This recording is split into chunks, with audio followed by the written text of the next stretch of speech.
Ay believers, para sa ating huling hirit, isang masarap at makulay na life hack ang ihahatid sa atin ni Ate Rian. Kung gusto nyo magkaroon ng makulay na spaghetti, saan nyo ito pwedeng lagyan ng kulay?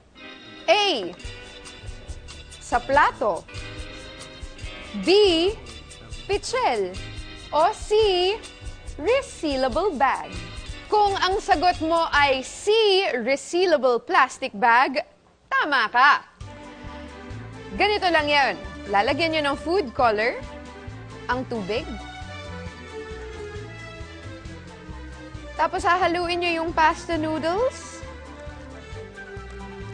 At colored water.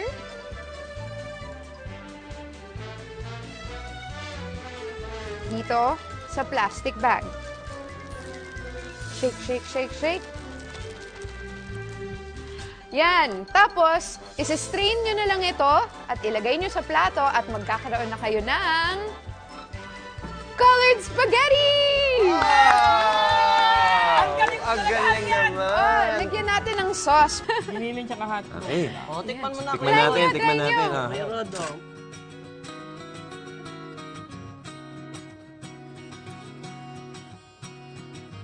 Sarap!